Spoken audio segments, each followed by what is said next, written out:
Hi everyone! This video goes over how to navigate the Health and Retirement Study website and how to access the HRS data files.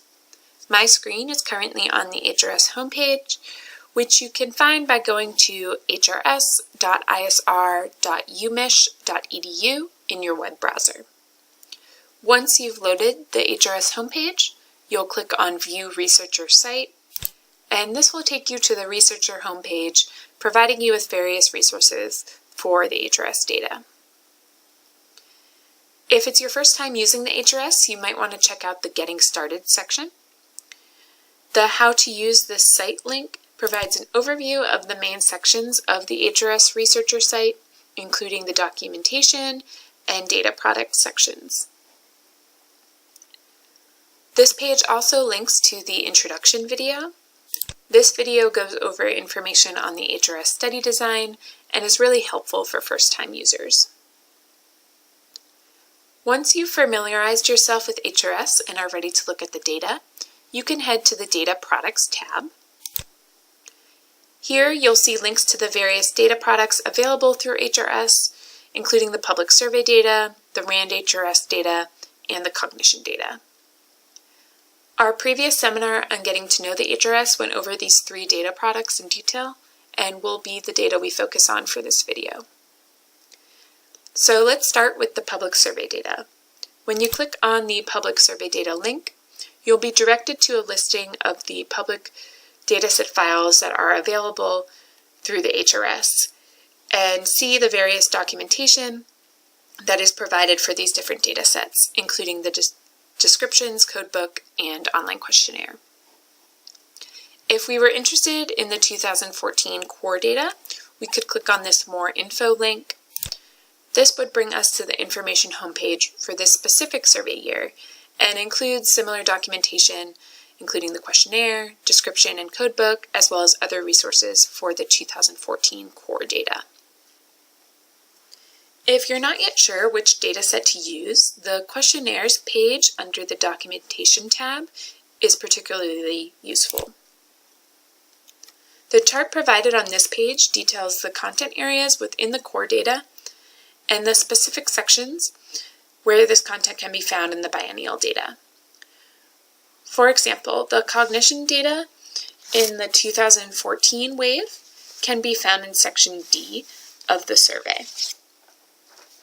Clicking on this section will bring us to the questionnaire for the cognition content and the 2014 survey year.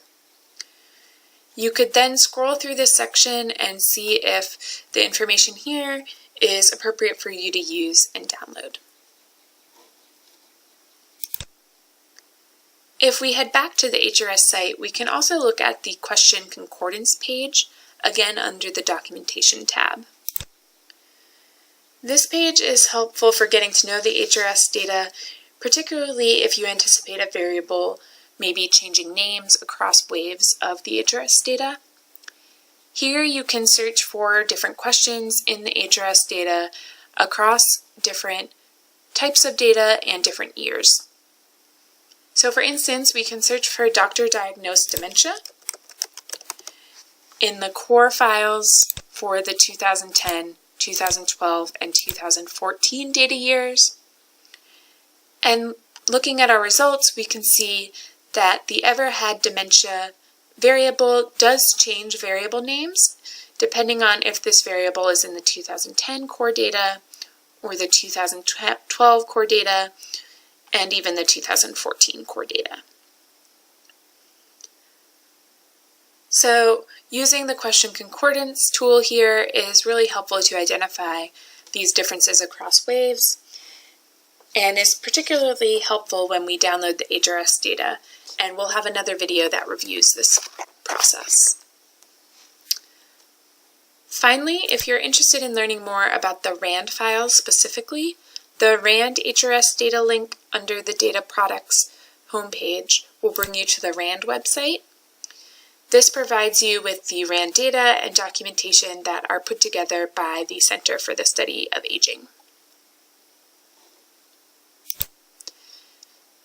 Now let's head back to the Health and Retirement website, and once you're ready to download the public data, you can select Register and Access Public Data under the Data Products tab. All researchers using the HRS need to register with the Health and Retirement Study. If you're not already registered, you'll click on the New Users button. Once you fill out the New Users form, HRS will send you a temporary password and you will be able to access the data. If you already have an account with the Health and Retirement Study, you can click on the Registered Users button and log in using your user ID and password. Once you've logged in, you can proceed to the Data Downloads page. Here you can download the public data products, including the biennial core data and the RAND files. Again, if we were interested in looking at the 2014 core data, we can click on the link associated with that file, and we can see the associated zip files that contain the data and documentation for this survey year. Again, we'll have another video that reviews how to download this data and import the data files into statistical software. Finally, let's return to the data product page on the main HRS website. Now that we have access to the public survey data, we'll look at the other cognition data that's available in the HRS. If we click on the Cognition Data link, we're brought to an overview of the cognition data available in the core, public use files, as well as the HCAP and the ADAMS studies. This overview page also provides a webinar. Some of the information that's available in this webinar video is also available in our previous seminar on getting to know the HRS.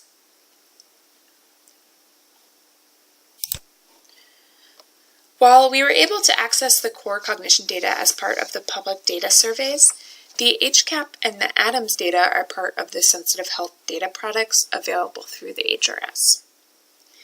If you click on the sensitive data products link under the cognition data header, you will be directed to an overview of the sensitive health data products that include the HCAP and the ADAMS study, as well as other biomarker and health data. The documentation provided here is similar to the documentation provided with the public survey data.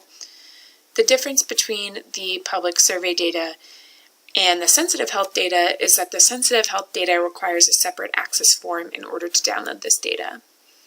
And this information can be found by clicking the Access Information link on the right-hand side of this page. Once you fill out the necessary forms, you can request access to the sensitive health data and the cognition data that's available. Okay, so that was a brief overview of how to navigate the HRS and the HRS researcher site. The HRS has many helpful resources on how to access and use the data on their website. Before you download the data, I would suggest familiarizing yourself with the pages we went over in this video, as well as other pages on the website.